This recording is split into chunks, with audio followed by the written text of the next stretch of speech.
Our next panel discussion will tackle exactly that.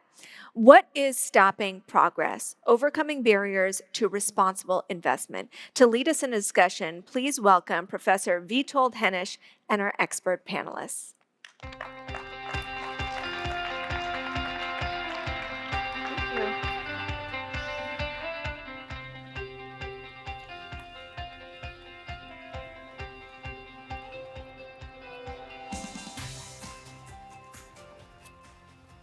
All right, it's great to have this opportunity to confront some of the challenges we're facing in the space of responsible investing. As we were prepping for the session and thinking about the last year or two, we thought it important to open on an optimistic note, and maybe even more so now after confronting the geopolitical challenges that we face as a society. So what I'd like to do is open this discussion about the challenges we're facing in the responsible investment movement, acknowledging that we face them both in terms of pushback in the regulatory environment in the US and questions about timing in the European Union. We're facing clear challenges in terms of willingness to advocate and speak loudly on ESG. We're seeing the mentions of the term ESG decline rapidly in jobs postings and annual reports and analyst earnings calls. We're seeing continued confusion as to what responsible investing really means, a lack of clarity as to principles and processes. And we're seeing struggles in terms of organizational adaptation. We want to confront all of that, but we also want to acknowledge the progress, and we want to acknowledge clear data points that suggest reasons for optimism. I'm going to ask each of the panelists to introduce themselves and share one concrete, tangible data point that highlights that at the same time we face these challenges, we have reasons for optimism. From where I sit as the Vice Dean of the ESG initiative at the Wharton School, I'm going to start with one myself. The ESG major is now the 6th largest major at the Wharton School in its first year of being offered to students, and it's on track to be the number 4 next year. The students, the people you want to employ, the people you want to have in summer internships are marching with their feet, and they're choosing to seize this domain of knowledge and domain of learning as part of their business degree together with finance, operations, and management. I think that's a real reason for optimism. Barbara, if you could introduce yourself and share one of your own. Hi, I'm Barb Zvan. I'm the CEO of the University Pension Plan. Prior to that, I was at one of the larger Ontario plans for about 25 years.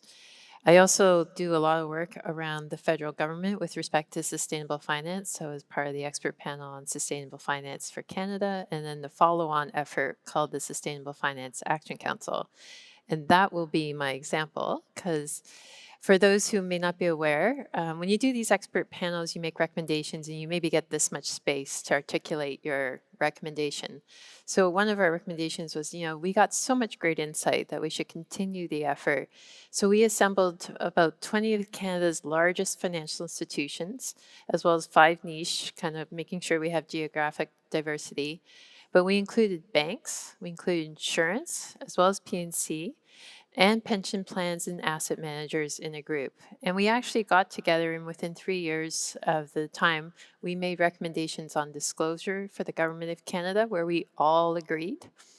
We made recommendations on a taxonomy for Canada, where we all agreed, as well as we started work around the barriers before our term was up. So it is really a great thing to see when you get that many groups together. And how many times have you had 25 financial institutions actually agree?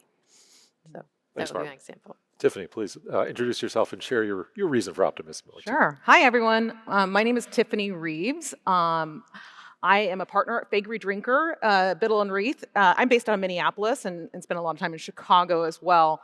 I lead our institutional investor practice. So my group is focused on working with investors, large and small institutions, everyone from pension funds to sovereign wealth funds to foundations and endowments, and any other large asset owner. Our specialty is private markets and helping clients work on private equity and other alternative transactions.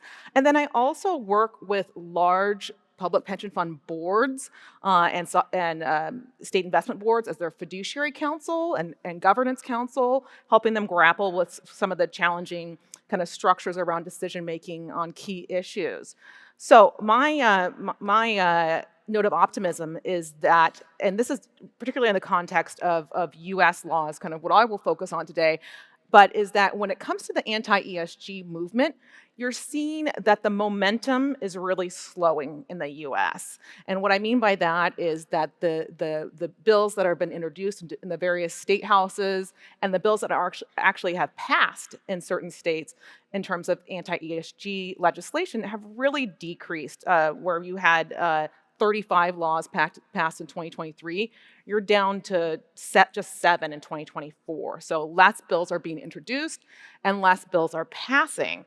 And then the other thing, too, is you're also seeing the courts, and even in some of the red states, the conservative states, Missouri, Oklahoma, and also in Texas, basically determining that that ESG laws interfere with fiduciary discretion and then also interfere with certain First Amendment rights. So I think you're even seeing the courts in those states upholding the perspective that ESG factors can be important to risk and return considerations.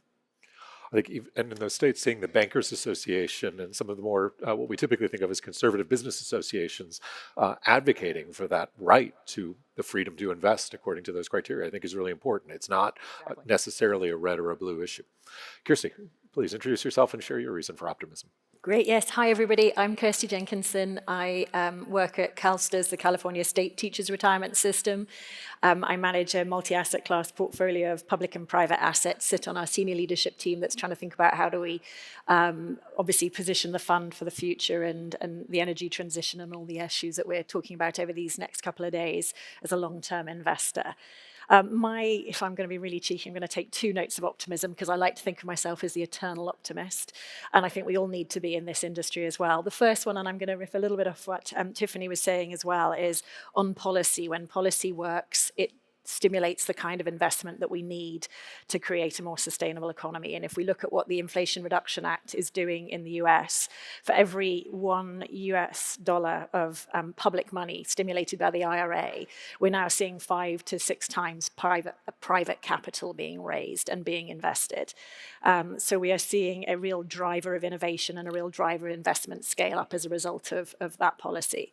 And what's really interesting, again, to sort of push back on what we see as a kind of a polarization and a politicization of these topics is that if about 200 billion of investments has been made in clean tech manufacturing, 40 billion is going into blue state districts, 160 billion is going into red districts. So when we look at basic economics and when we look at, where there are good investments to be made, this isn't a political issue, it's just a basic investment issue. And that gives me real, poise for hope.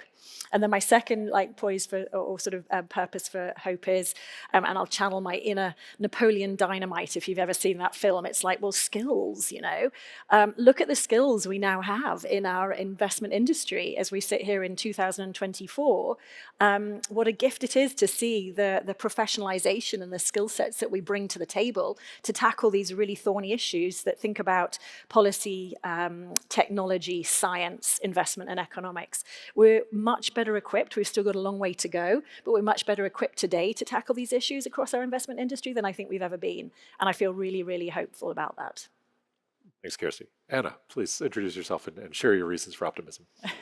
Hi, everyone. I'm Anna Shelley. I'm the Chief Investment Officer for AMP Super Fund, which is like a medium-sized plan in Australia, pension fund, but also a diversified financials business as well. One of the things I liked about in terms of optimism was I was having a look just within Australia and New Zealand, and we've seen a real increase in investing in sustainability themes over the last couple of years. We've seen a doubling in impact investing, up to 60 billion, which is impressive. But the stat I like the best is that we now have 93% of our professionally managed funds in Australia and New Zealand that are managed by investors that have publicly committed to responsible investment. And so I find that a real reason for hope. Fantastic. I'm glad we're starting with that, but we do need to confront some of the challenges. And so before we have them confronted by the panel, we want to hear your own perspectives as the audience. And so we're going to put up a poll on Slido that asks what you think the biggest obstacles are. as between regulatory policy barriers, political barriers, the funding of the anti-ESG movement, more factors in the real economy, and geopolitical tensions. What are the ones that you see as the biggest barriers? And then we'll hear from some of the panelists on some of the specifics on those. So it seems like the continued concerns around fiduciary responsibility, about financial viability, about whether the returns are there to responsible investing are dominating, and the political headwinds are second, and geopolitics trails behind. So we are facing real challenges, and I think let's maybe start with the first one there, some of the effects in the real economy. Some of the concerns around materiality and the short-term focus, investor confusion as to whether ESG investing can really pay, does really pay, how does it pay, and who's able to derive strategies that work. That challenge is one that we've still struggled to confront. And maybe we struggle because during the boom years of 2015 to 2020, we told people that they didn't have to worry about that it was easy to find the win-wins. And since the shakeout has occurred, since some of the backlash has occurred, we're being pressed to prove it. We're being pressed to demonstrate returns and demonstrate investment strategies that really pay. I'd like to start, maybe if I could, Kirsty, with you. And how do you think this room, this audience can better educate investors as to the material effects, to overcome some of the concerns around short-termism, extend that time horizon? What can we do in the room to confront this dominant challenge that the audience perceives? Yeah, I mean, I think a lot of the work that I'm doing right now is honestly around organizational structure, behavior, sharing information, knowledge sharing. I think that we've been talking about, and we've seen in the previous panel as well, we're at such a point of the future is going to look very different than the past, and we've known that for a long time, but it's just exacerbating. And yet we as investors in an investment community, traditionally, particularly in public markets, I would say, have been very reliant on the past. And so I see it as a bit of a retooling of our knowledge base and how we interact across asset classes, how we interact across organizations, how we leverage our partners to really build our knowledge better and build our colleagues' knowledge better. So I really do see it as part of this is organization and behavior change, cultural change. It's about setting the right incentives. It's about setting the right opportunities for collaboration within an organization to build this sort of sense of ongoing curiosity. And I think that's a role we all have to play, and we all have to really focus on. And I think it's the most relevant because a lot of what we're discussing, and even that term, ESG investing, is so unbelievably opaque and unhelpful that nobody knows how to break that down. And so I think really being clearer about what are we focused on, materiality should not be an issue anymore. We have the ISSB standards which help us guide towards what is material, what is not. That is very different than when we were 10, 15 years ago. So now to me, it's a lot about organizational shifts and education internally as well as within the marketplace. Barbara, do you agree with the ISSB creating a new standard where materiality is accepted, where we've achieved that? Have we gone far enough, or is there still a long way to go? I think we're probably speaking to the converted here. So we've been working on the predecessor to ISSB, SASB, for over 10 years and advocating for companies to use it and demonstrate. And we actually, I think we as in the broader we, the investor advisory group, worked with SASB to make sure that it wasn't just investor input, it was also company input, and everybody worked toward having a set of metrics that was a reasonable length. So it's not asking for a ton of reporting from a company, that was relevant by sector, because it is very different by sector. And I think that they've done great work. And now we're in, the difficult part of getting over 140 jurisdictions to adopt ISSB. So we can actually finally get consistent numbers and make it mandatory. So I think, we're on that cusp of getting this data, I think, which would be really helpful of making it just finance, right? It's going to be like metrics like everything else. So, and I think that will be a sea change when we get there. Still, unfortunately, I think quite a few years away till we get there. Tiffany, if I could turn to you, will it be enough, Or will we still face additional challenges to reach that fiduciary threshold?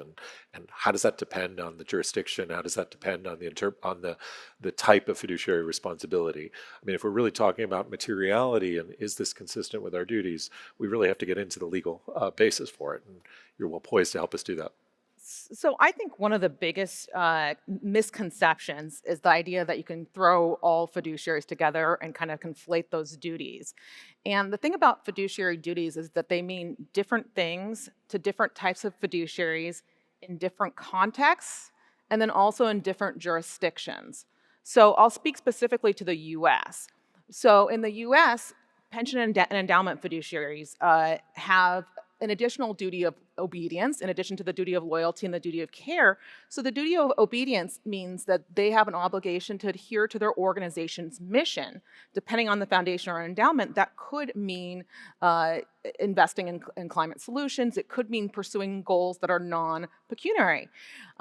In the context of registered investment advisors are subject to a best interest standard, which includes the duty of loyalty and the duty of care as interpreted by the SEC. Obviously, corporate directors also have a duty of loyalty and a duty of care to the corporation and their shareholders. But the nuance that I think is really important to understand is that the U.S. pension fiduciary standard is the highest standard under U.S. law for fiduciaries. Their duty of loyalty has zero tolerance for conflicts of interest and requires them to act exclusively in the best interest of the participants and beneficiaries and to manage the cost of the system. So the fiduciary standard in the US is interpreted by the Department of Labor for ERISA plans. Those are the plans that are subject to federal law. And then the Department of Labor provides guidance for governmental pension plans, even though it's not binding authority. And so in the most recent rule, so let me back up a little bit, just briefly. The Department of Labor, you've seen kind of the shifting pendulum of regulatory guidance. So with each successive administration, it's like, it has a heightened standard on ESG considerations and then a less heightened standard. And so in the prior administration, there were more barriers to fiduciaries in considering environmental, social, and governance issues. It was more of a kind of a burden of proof issue. Prove that these factors are material to risk and return, and then you may be able to consider it. But in this administration, you've seen kind of a walking back of that regulatory guidance. And basically, this administration's guidance says that you treat material risk or return factors the same way that you treat any other material investment consideration. So if it's material to risk or return, then you may consider it. And that's it. It's just like the radical application of common sense. So that's where the current state of the law is. And so currently, if something is material to risk or to return, then pension fiduciaries specifically can consider it. Yeah, and in Canada, I would say we have an easier time than in the US. So we've had really prominent lawyers talk about climate change and fiduciary duty for pension plans and say that they're very supportive of how it is aligned with fiduciary duty. And just last month, the group that organizes the pension regulators across the provinces put out risk management guidelines, and they specifically mentioned ESG as one of the risk factors, including that stewardship is a prudent tool to use to manage that. So again, very different even though we're neighbors. Anna, could you share a little bit about the Australian perspective? Yeah, well, we've got a members' best financial interest. We always had members' best interest as a test, and the previous government inserted financial interest with probably a particular agenda behind that. And so we've had a number of regulatory changes over the years. Another one that we've had has been the introduction of a performance test, which buckets assets into specific asset classes and then measures them against a benchmark index.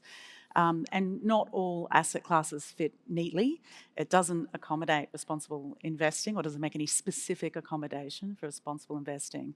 But as an example, private equity is benchmarked against listed global equities. And so the tracking error that you bear there is about 17% per annum, which for any CIO is pretty scary. And I think in particular, if you think about the types of innovation that are needed in the responsible investment space, potentially venture capital, investments, or even assets that might slip in between asset class boundaries, the test does introduce a lot of complexity. But I would say so far the funds in Australia have done a really good job of navigating the complexities that have been introduced, and I would say continuing with their responsible investment philosophies. There'd be some smaller funds where probably not as well resourced, say in legal compliance, that sort of thing, and they've struggled to accommodate some of these new regulations, and that would include the greenwashing focus as well. Let's transition a little bit. Can I just actually pick up a bit Please, on that Kirsty, go ahead. comment? Because I think it's a really interesting one, and I see this myself as well. In terms of part of what I feel at CalSTRS, we have been able to capture more investments in the energy transition because of a bit of flexibility we've applied to how we're investing in it, which is to give a team which I lead a kind of an opportunity to invest across a broader risk-return spectrum than the traditional asset classes, all the way from venture to infrastructure. And so it allows us both to invest with new partners that perhaps our underlying asset classes have not invested with before, which again, is required to scale up, new forms of capital. But exactly as you were saying, we're seeing some of the most interesting sort of energy transition investments sitting not very neatly in a private equity or an infrastructure. They sit almost in between. And so sometimes going back to that sort of organizational barriers that we create for ourselves, it's how do you then create that sort of ability to allow a bit more flexibility. Obviously, this is not flexibility in sort of, returns. This is all have to beat regular benchmarks and everything else, but it's having a little bit more flexibility to set a benchmark that might not be quite so traditional to that. It's a blend of a benchmark rather than a very private equity or a venture or whatever else. And I found that has been so enabling in terms of being able to sort of create different discussions amongst our organization about where the most interesting opportunities lie, but then actually to deploy and scale up capital far quicker than perhaps otherwise would be the case. And I think that's a discussion many asset owners, and certainly I was with a group of Canadian friends this morning who were having exactly that same discussion. It's really exciting. I think we're in the home of where some of that most innovative thinking is taking place. Yeah. That's the benefit of being smaller. If you have less people, you can have those conversations. So for those who may not know, UPP is only 3 years old. We were created during COVID, when we launched, was to bring together the university sector individual plans. So we got a blank sheet of paper. So dealing exactly with those issues so that we can actually talk across the risk spectrum and not have to say we have these very rigid silos. And that really opens up the door, as well as being in more of the middle market space where you're seeing interesting opportunities. That's really critical. I mean, you can do the math really quickly and see we need somewhere between $2 and $8 trillion a year of new capex to avoid $12 trillion a year in perpetuity of losses from the climate crisis. But we're not raising the capital. And so we need this type of innovation. We need some of these boundaries to come down between asset classes. And I think it's a great way of addressing some of the concerns around materiality and that we're measuring it against the wrong benchmark, or we're not allowing the flexibility in that. Let's turn, though, there was attention paid to the anti-ESG movement in the audience, and I think it's something that many in the audience confront. One of the questions that came in on the poll from the audience was, how much of this an issue outside the United States? So Anna, coming back to you, in Australia, is there an anti-ESG movement? Are some of the same forces pushing back, whether it be coal, fossil fuels, other? Is there a different ideological coalition? And how does it compare to what you hear about from peers in the United States? Yeah, we've definitely had that focus on greenwashing that everybody has had. I mean, I think by and large, it's been relatively, it's caused problems for some entities, but it has been relatively healthy in that it's made us all thoroughly go through, every word on every website and every document we've ever released type thing. And so I think it's made us tighter in general on what we've put on paper.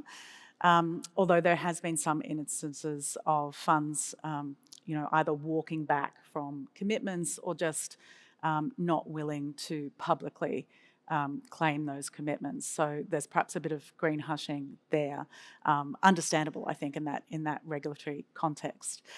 I think, though, more broadly, I've just lost my train of thought. I was going to say something else. Oh well. Barbara, same question to you about the Canadian context. And so I think we have a lot of firms in Canada in the financial sector that have U.S. arms. So obviously it impacted them considerably. We did hear that through the process of the Action Council. But I would think it's nothing to the scale that we've seen in the US, which is, I think, a good thing. I would point out, as part of the Action Council, you've heard many times Catherine McKenna earlier talk about the taxonomy, and it's been a long wait. So you have to wonder why it's been a long wait, because it is a big debate in Canada how we deal with our natural resources. So maybe not as outward, but there's a lot of talk maybe behind the scenes, which makes it longer to get to decisions in Canada. So. Okay. Let's pivot to talk about the anti-ESG movement and pick up on a question that came from Jameson Friedland in the audience, which is really consistent with some work we're doing at the Wharton School. Jameson asked, has the financial system in marketing ESG tried to make it too broad and include too many different strategies, too many different elements, making it easier for the anti-ESG movement to poke holes in it because some of them are logically inconsistent? And we're actually seeing that we've analyzed the prospectuses of all funds that self-identify as ESG or sustainable funds in Morningstar. And we see a real divergence or multitude of framing, especially in the 2015 to 2020 period. There were different flavors that were all fitting under this one label. And that seemed to be helping to be confused in your framing, not to be focused in presenting a strategy in a particular way. And in the shakeout, it's some of those funds that have been hurt the most. So how much confusion is there out there? And was it part of the strategy of mainstreaming and becoming such an attractive investment vehicle? Are we paying the price of some of that success? Who'd like to take that on? It's a question coming from the audience, so I don't know if anyone feels confident in taking it on. Or maybe just quickly a stat. So Please. in Australia, we had about 42% of the market was labelled as responsible investment funds, and that's fallen back to 36. And so I think, comfortingly, that's still $1.3 trillion, so that's a good thing. But I think that is a bit of a sign of what you're implying there, that people have taken a stricter eye to their claims, they've narrowed them down, they've been quite specific, they're being careful to only claim what they can actually prove that they are doing. Kirsty, we spoke about precision and clarity and what we mean. Yeah, I think honestly, a lot of the responsibility has to lie, as representing an asset owner.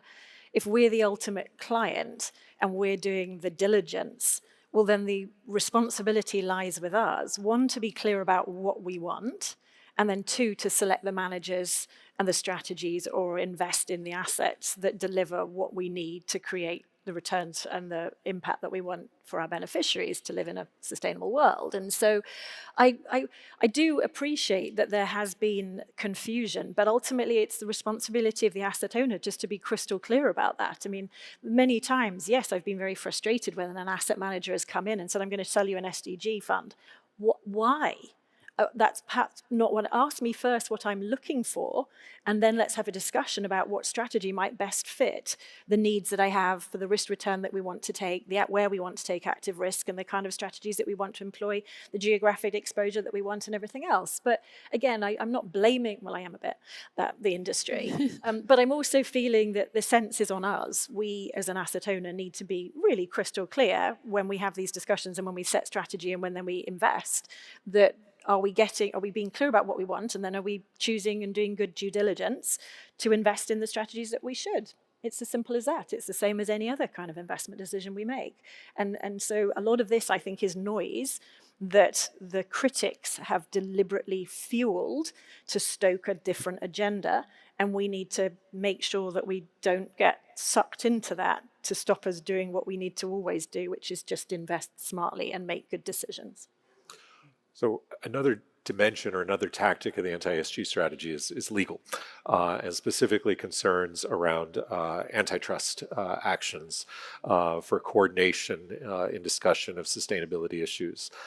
Tiffany, what's the legal basis for the antitrust concern? Are we right, or are executives right to be concerned that membership in some organizations could be seen as an antitrust violation? How much of that is legal basis versus political theater? Good question. So I think the answer is it depends, which is a very good lawyer answer. But I think that a lot of it, and Kirsty was alluding to this a little bit as well, is performative, right? It is political theater. And there are certain sides that either misunderstand what you're talking about when you're talking about E, S, and G, or they're committed to misunderstanding what you're talking about when you're talking about ESG. And so what you're seeing in the context of antitrust is the Republican majority in the House, having these judicial committee hearings, and basically they provided a report that said that they determined that activists and financial services companies were colluding to restrict competition, that these companies were waging war on the American way of life, and that their actions constitute a climate cartel. What's interesting is that the report doesn't include any legal basis for this determination. It's just basically saying that this is what they feel. And so it is just really kind of political theater to a certain extent. Now, the minority also produced a report that is based in foundations of the law. And the law from an antitrust perspective is pretty clear. There are some guidelines from the Department of Justice and from the FTC that basically say, don't collude, don't exclude, don't share commercially sensitive information, and make independent decisions. And so as long as you're seeking the advice of counsel, as long as you're undertaking an appropriate process, there are ways that investors can collaborate and not run afoul of the antitrust laws. I would note in Canada, so this is where we have a little bit of an easier time. It's actually when they send you to corporate director school, the first thing they tell you in Canada is not duty to the shareholders, duty to the company. And there's enough legal precedence in Canada so that the board members can consider other factors, including sustainability, climate-related, employees, community impact. And so that's really enabled a national program, and it was mentioned earlier at Climate Engagement Canada, which is basically Climate Action 100 for the top 40 emitters that aren't in Climate Action 100 in Canada. And so we also, the benefit of starting after Climate Action 100, we got to have a few lessons learned and watching what was going on. So we made sure that, we had a secretariat there that could also help produce the information so that the companies don't have to share, and we can show that they are qualified to do that. We make sure that we have a disclaimer reviewed by a lawyer that says, we're all there to work together on this, but we retain our independent decision making for investment decisions as well as proxy voting. And so that has actually led to over 42 financial institutions in Canada and probably about 8 others from international that we're starting to recruit. We also have thought through, and we asked the federal government as one of our funders, which has been fantastic, as well as observers at our technical committee. And we also tried to get the accounting community involved and others, and so that people really try to understand what we're doing, and as well as the government understanding, also benefiting from the insight that we are doing from working with these companies and doing the benchmark assessment. So it's a very different experience than in Climate Action 100. Well, let's turn to one of the other forces that we were discussing earlier, some of the market forces that are occurring, not just the geopolitical shifts, but also the rise of AI and the demand that places on the market. The Russian invasion obviously shifting the price of oil and gas and pushing out peak oil, peak gas. How important are these obstacles, these barriers? How do we, again, educate broadly about their impacts and the time horizons of their impacts?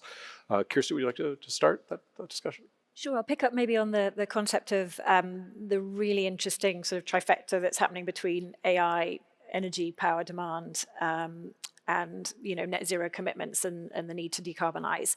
And again, obviously, this is going to present another considerable barrier to achieving net zero goals because of just the exponential demand for electricity that is going to be required from the hyperscalers. But again, I suppose we can look at this, as we're all schooled to, as both a risk and an opportunity. That's our job as an investor. And so clearly there's going to be risks, there's going to be barriers, but there's also incredible opportunities that we're already seeing This is still early days, I think, as it's playing out. And in our team, we're really trying to grapple with what are the different impacts that this is going to have. But potentially this could heighten and accelerate some of the shifts that we need in transmission bottlenecks, in kind of actually hyperscalers are paying massive premiums right now for carbon-free baseload energy power. So that's creating, again, real different opportunities for like geothermal and other sort of forms of energy that are being accelerated because of the premium that they're prepared to pay to sort of get that. So if you look across this trend like this, it's not as simplistic as just saying this is really negative or it's really positive. It's nuanced, it's complicating, but in many ways, if we can, really think about how to, invest in where we see the opportunities, we will be able to see that as actually a benefit rather than just a destructive force. And so I'm always trying to think around where are the opportunities. This is massive disruption on a scale that we haven't seen. There's investment opportunities there, and we can do it, and we can also continue to, meet those decarbonisation goals. Really important perspective that any disruption that large poses both enormous risks and enormous upside opportunities. Anna, anything you'd like to add on the market forces? Well, I love that comment. I think that's exactly true.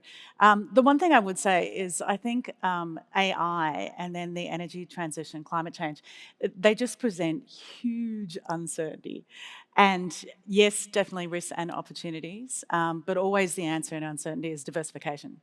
So I think that's worth thinking about in your fund's context. It's not just about diversifying particular asset strategies and asset classes and geographies and everything, but you've really got to think about all those, the way that the world might evolve because of all these huge pressures and demands.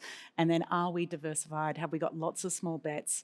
Because we really need all our funds to invest in many, many hundreds of small bets so that the capital can find its way to winners, because we just can't tell at this point what the winners are going to be.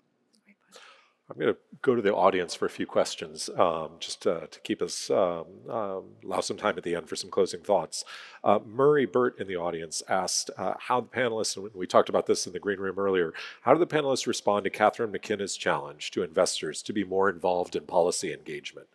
Are they looking to draw on greater expectations for policy engagement to set criteria for asset managers?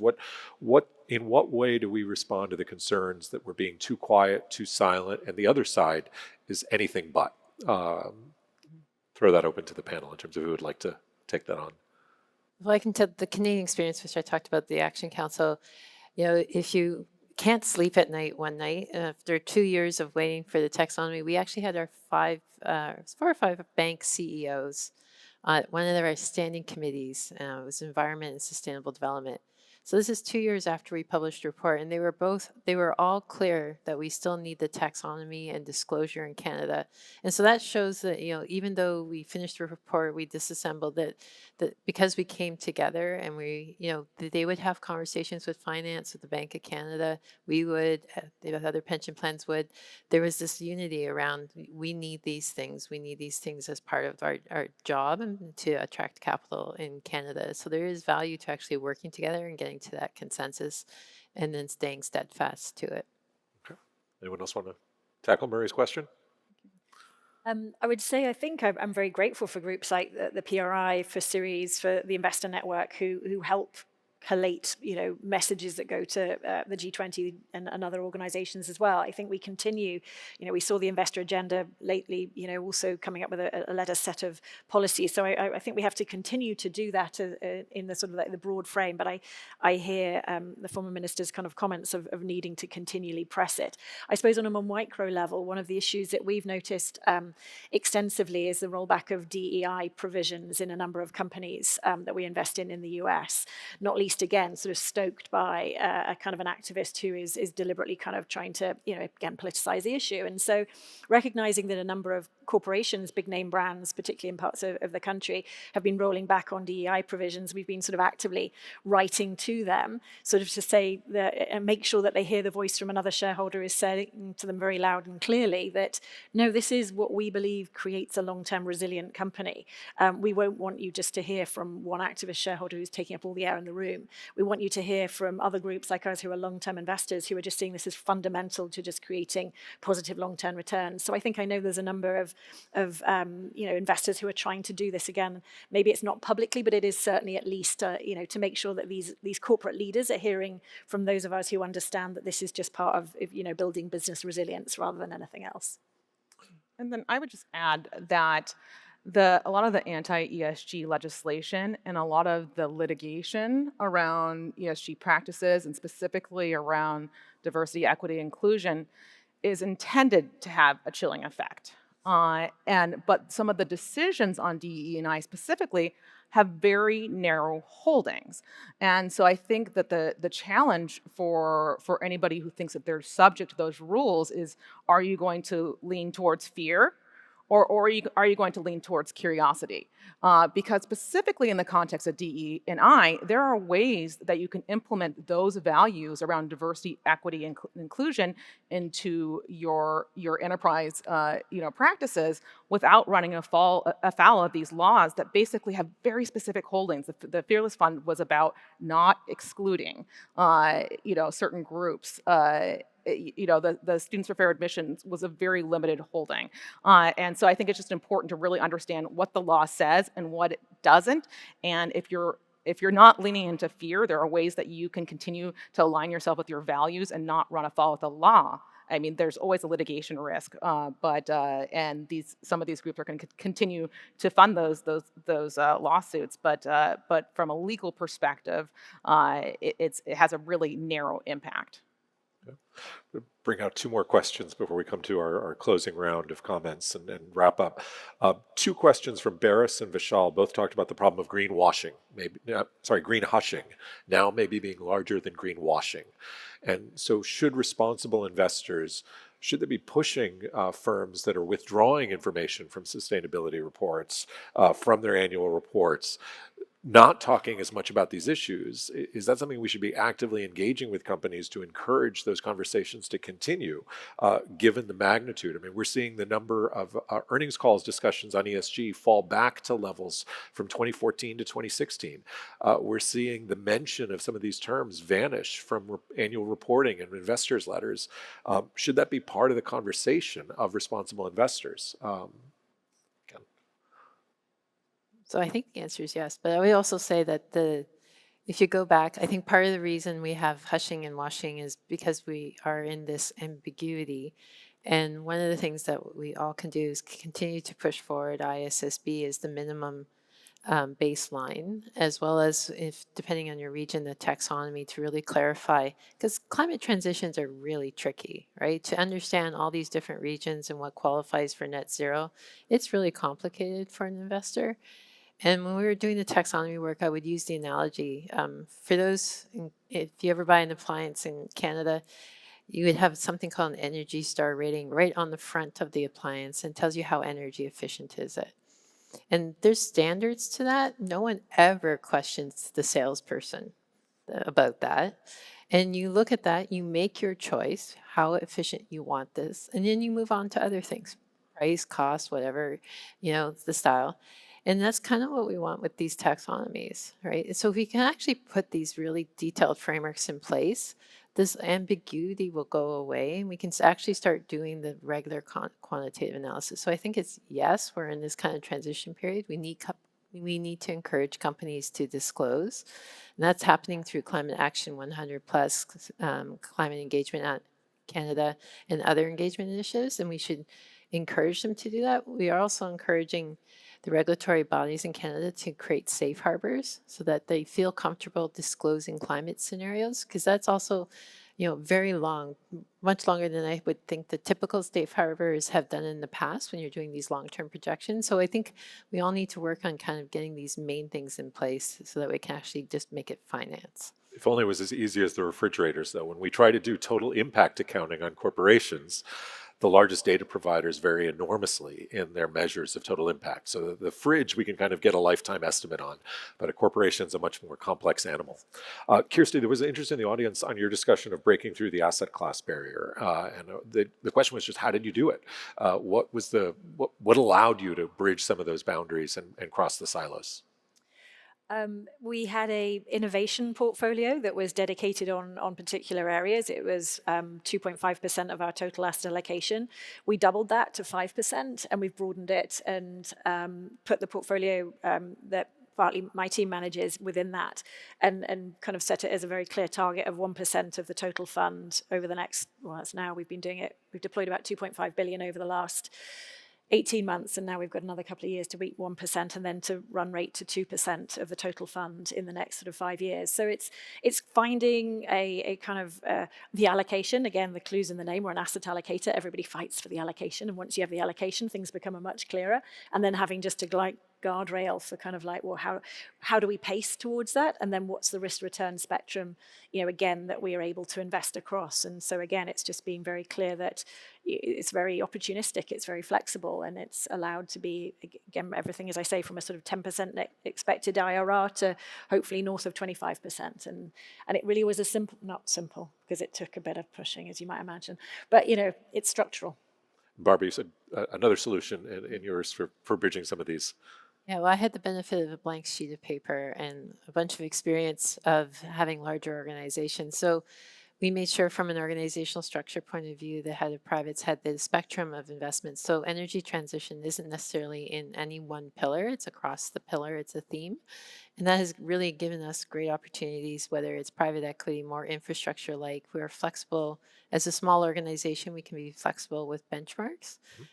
We haven't tied as much as to a benchmark framework in terms of value add versus a total return framework. So benefiting from some lessons learned, and a bit more flexibility and agility within the organization. Great. And maybe I'll just add in the Australian context, because it sounded quite negative, but actually what we've all come to do is just manage the benchmark risk separate to the asset risk, if you like. So we can, put on futures and hedges and all that sort of thing, manage duration or whatever else we've got within our benchmark, and then keep our eye on the real risks, if you like, within the portfolio. So it's doable. All right, we're coming to the end of our time with you. I'd like to ask each of the panelists for the final question, which is, what are the critical next steps on which those in this room can engage to help overcome some of these obstacles and build on the progress that we started with? What would your call to action be for people in the room before the next PRI in person? And I'll continue, start with you and work my way back. Okay, so I've been thinking about collaboration, and we've always all collaborated quite effectively, I think. One of the things that we're seeing in Australia, and we have the benefit of having a lot of super funds in Australia, pension funds have a labour movement heritage, and so they have a really large voice, and that's been really impactful, particularly with the current government. And so we've been blessed by that. But I would say that one of the things that has occurred is we've had a huge consolidation of pension funds in Australia. We've had this performance test, and so there is far more competitive pressure than ever before against your peers. And so I guess I would say, maybe have a think about your largest competitor. Is there something you could do collaborating with that competitor far better than you could do on your own? And it might not be a competitor, it might be the biggest funds manager in your country, for example. Just have a real think. Is there something you can do to have a real world impact above and beyond your portfolio? Thanks, Anna. Kirsty? I would say two things very quickly. One is, and this is a mantra we have in our team, which is if you're trying to do something differently and you're trying to create change, which is what I think we all are as well, is you don't just have to be good, you have to be better. And I know that's sad because it means an awful lot of effort, but it means the focus on quality, the focus on objectivity, the focus on analytical rigor, the focus on just making very sound investment sort of recommendations and engagement decisions is really important. And that sort of flight to quality, I think, is so important as we continue to professionalize and expand our industry. And with that, my second part is back to this sort of same idea of building the teams that can help take us to this sort of next level of sort of responsible and sustainable investment, and really thinking about the teams that we're collating and that we're building and the skills that we're creating, both from multidisciplinary aspects, but also from just hard, rigorous analytical skills, but also the need to have people who are really good at effective influencing, writing, communicating, reading rooms, picking up signals. It's this hard skills and the soft skills and the sort of the technical skills, but also the multidisciplinary skills. I think that's what's going to equip us to be really successful in the future. Tiffany? So bringing it back to the context of a pension fund in the U.S. or a state investment board is, I think it's really important, and this is applicable obviously broadly for any sort of pension fund, but it's really important to think about time horizons in the context of these types of decisions. And pension funds have overwhelmingly long-term time horizons. You can have liability streams that go out 50 years. And so I think it's important to frame a lot of the narratives and noise right now around ESG in that context. And sometimes I think we spend so much time and energy trying to counter an illogical narrative with logic. And I think in the current political context, it's a waste of time. I think what needs to happen is we put our heads down, and specific to pension funds, you put your heads down, you do the work, you have a prudent process, you keep your North Star in mind and kind of tune out the noise, stick to your strategy. Barbara. Yeah, so I think it was David who said you go farther together. So I think, whether it's collaborative engagements with companies or working with peers with government and policy engagement, in fourth year, I took math and there's a really hard course and the professor just said, repetition is the mother of all learning. You just have to keep talking to these groups. What I've learned over time is, we come with a very specific view and what we're doing. We think other people understand it, and it is not the case. So I would say repetition is the mother of all learning, and just keep talking about what you need and what you need to do to be successful for your mandate. All right, to try to pull that together, don't waste time, put your head down, partner, innovate, organize, keep your eye on the long-term orientation, keep doing it, and coming back to our first audience poll, collectively work to prove the business case with the right kind of data that can really show one firm at a time, one asset class at a time, how a responsible approach, how this long-term orientation approach can actually deliver returns, both for individual firms and at the system level. Thanks to all my panelists for joining in the conversation, and look forward to the days to come to achieve on that.